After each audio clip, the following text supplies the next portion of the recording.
지금 5월 9일 토요일이고, 오늘은 제가 귀찮으니까 스크립트 없이 그냥 시장 차트랑 달력 이런 거 보면서 이야기를 다음 주 시장에 얘기해 볼게요. 결론부터는 이번 주도 역대급 변동성을 보여줄 것 같은데, 한 수요일, 목요일쯤까지는 약간 안전하게 이렇게 파격적으로 오르고, 금요일에는 좀 저는 모든 주식을 다 팔지 않을까라는 생각하고, 그래서 세 번째로는 저는 그래서 판돈 가지고 비트코인 사야겠다라는 결론을 내린 상태입니다. 일단 첫 번째로 신고가가 되게 저는 건전한 신고가라고 느껴지는데, 신고가를 만드는 이 순서도 좀 있어요. 그러니까 먼저 1등주가 올라가고 지수가 따라 올라가고 2, 3, 4등주가 따라 올라갑니다. 그냥 쉽게 얘기하면은 오늘 구글이 지금 $400 넘어갔었잖아요. 구글이 막 $400, $420, $440까지 계속 뚫고 올라갑니다. 그럼 지수, 나스닥 지수도 같이 끌려 올라가요. 그래서 선물 기준으로 지금 29,300 정도 돼 있는데, 구글이 막 혼자 420 가면은 나스닥 지수도 막 3만쯤 가겠죠? 그러고 나서 이제 구글하고 나스닥이 이렇게 횡보하는 동안, 애플, 마이크로소프트는 모르겠다. 애플, 엔비디아, 그, 테슬라, 브로드컴, 이런 애들이 같이 쫓아서 끌려 올라가는 느낌? 그런데 이제 여기서 중요한 게 제가 예민하게 보는 게 그러면 얘들이 돈 주고 사서 이제 시장을 올리는 건데, 그럼 이 돈이 어디서 났느냐? 그냥 알아서 번 돈이면 괜찮은데, 가끔 다른 주식을 팔아서 이걸 사는 경우가 있거든요. 기억하실 수도 있겠지만, 23년인가 21년인가 2차 전지가 그랬어요. 2차 전지 하루에 막 20%씩 오르면서 다른 코스닥 종목도 막 30%씩 빠지고 20%씩 빠지고 이랬었던 게 있었고, 그 다음에 24년에 엔비디아가 그랬습니다. 엔비디아를 사기 위해서 다른 종목을 팔면서 엔비디아는 혼자 막 6%씩 7%씩 오르는데 다른 종목들은 2%씩 3%씩 빠지는 그런 게 있었어요. 그래서 지금 신고가 가는 것도 혹시 비슷한 건가 했는데, 굳이 따지자면은 금융주들 마스터카드, 비자 이런 애들이 조금 한 1% 정도 빠지긴 하지만 얘들을 팔아서까지 반도체를 사려는 건 아닌 것 같다라는 생각이 들어 판단이 됐고, 그리고 그럼 혹시 이제 미국 주식을 사기 위해서 한국 주식이나 일본 주식을 팔 수도 있잖아요. 근데 그것도 코스피랑 니케이랑 다 같이 막 신고가 막 힘차게 뜨고 가는 거 보니 그것도 아닌 것 같다. 그러면은 지금은 약간 거대한 흐름에서 아까 말했던 어떠한 대장 혹은 대장 섹터가 지금 시장을 뚫고 올라가고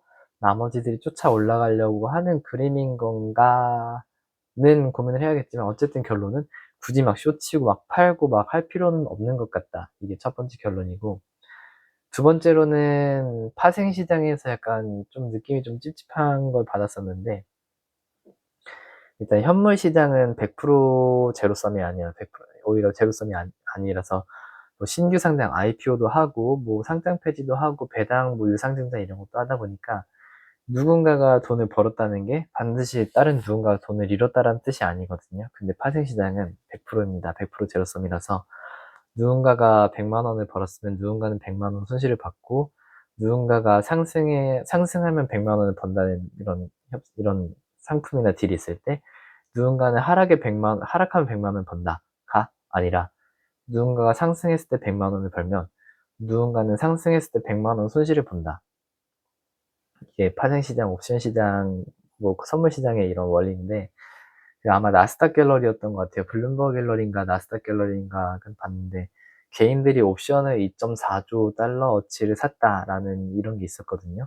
근데 물론 이게 위클리인지 하루짜리인지는 모르겠으나, 그러니까 개인들이 시장이 올라서 2.4조 달러치 10% 벌면 한 0.24조 2,400억을 벌잖아요. 그러면은 반대로 누군가가 2,400억 손실을 보는 거거든요. 근데 자기들끼리 치고받고 할 수도 있겠지만, 저는 개인이 2,400억 돈을 벌면 기관들이 2,400억 손실을 본다라는 구조가 만들어진 거라고 생각을 하고, 근데 이거를 위해서 기관도 그냥 가만히 손 놓고 있진 않아요.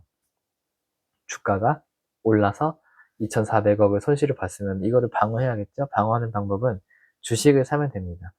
주식을 2,400억어치를 사면은 얘들이 1% 올라서 손실을 봤을 때 얘들이 같이 올랐으니까 이렇게 이게 정산이 되는 거잖아요. 그런 것처럼, 그러면은 무슨 소리냐면은 봐보세요. 다시 잘 봐봐.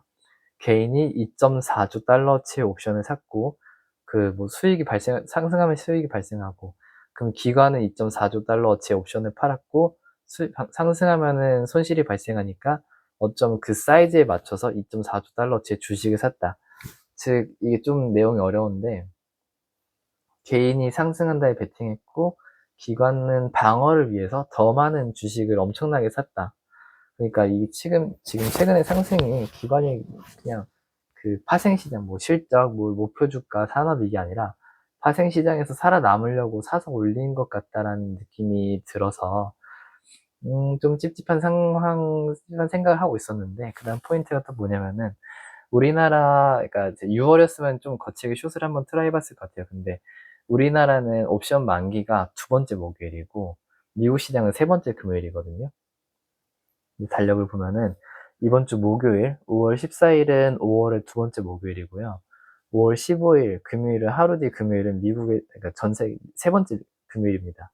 그러니까 무슨 소리냐면은 5월 14일하고 5월 15일 그 사이에 뭐 모든 아까 말했던 2.4조 달러가 어쩌고 뭐 240억이 어쩌고 그거에 대한 모든 결판 정산 나는 날짜가 14일, 15일이에요. 그래서 이거에 뭐 스트라이크, 그러니까 어느 점을 넘으면 누군 이만큼 벌고 어느 점을 못 넘으면 누군 이만큼 손실을 보는 약간 그 서로 이제 그 멸망전의 결말 엔딩이 이번 목요일에 국장에서 한 번 있고 이번 금요일에 미장에서 한 번 있는데, 하루 차이면은 이거는 약간 이때까지 쥐어짜고서 일 터질 수도 있겠다라는 생각이 있어서, 물론 사고서 더 갈 수도 있겠죠. 근데 저는 뭐 좀 서두르면 목요일, 늦으면은 금요일쯤에는 모든 종목을 다 팔고서 그냥 또 놀고 있지 않을까라는 생각을 하고요. 그랬을 때 사실 그렇잖아요. 그 지금 와가지고 비싼 거 못 사. 뭐 지금 뭐 실적이나 이런 게 아니라 그 파생 시장 때문에 오른 것 같아. 그리고 한도가 있어. 그러면 이제 이게 뭐 하락한다는 뜻은 아니지만 그 하락의 가능성이 있다.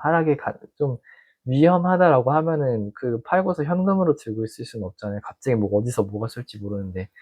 그랬을 때 저는 아무리 막 사람들이 뭐 멍청한 자산, 바보 같은 자산, 트럼프 아들이 사고치고 있다, 장난치고 있다, 마이클 세일러 아직 안 죽었다라고 하더라도 이 자산들이 쏠릴 다음 타겟은 비트코인 시장이 아닐까라는 생각을 하거든요. 그래서 나스닥 24,000에서 29,000까지 5,000포인트에 20% 오르고, 코스피도 7,300 갔네. 6,000에서 7,300 가는 동안 비트코인은 아직 원화 기준으로 1억에서 1억 2천 전후 왔다 갔다 한다면은 그러니까 무슨 소리냐면은 똑같이 20% 오르긴 똑같이 20% 올라요. 근데 얘들이 이미 저기 와 있고 얘는 아직 이 바닥이라면은 얘들이 이렇게 아까 얘기했던 것처럼 먼저 나스닥 오르고 코스피 오르고 니케이 오르고 이렇게 쫓아가면서 비트코인도 어느샌가 하다 보면 뭐 신고가 막 20억, 100억 간다는 아닌데, 얘들도 먹을 것이 있지 않을까라는 생각으로 그냥 베팅인 거죠. 사실 뭐 저도 도박하는 거고, 제일 좋은 거는 아무것도 안 하거나 QQQ 이렇게 좀 위아래 변동성이 낮은 걸로 갈아타는 게 맞는데, 저는 미국 못 사고 뭐 한국 못 사면은 결국에는 사람들이 코인 뭐 접하면서 코인을 사야 되지 않을까라는 생각으로,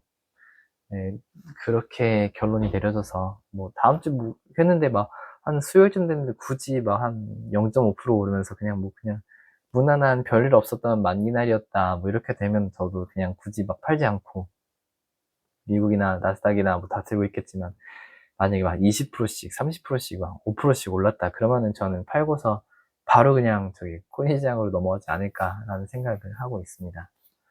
사실 모르겠어요. 저 이번에 하이닉스, 삼성전자, 샌디스크, 마이크론, 암드 아무것도 안 갖고 있는, 다 놓쳤은 청년이 뭐 이런 얘기 해봤자 무슨 그냥 다 하소연이긴 한데, 저는 아마 이번 주가 좀 위험하거나 그 쇼크가 있지 않을까.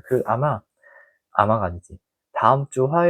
돌아오는 다음 주 화요일 19일 날, 그러니까 이번 주 끝나고 19일에는 엔비디아 어닝이 있고 22일에는 삼성전자, 하이닉스 두 배 ETF 상장이 있잖아요.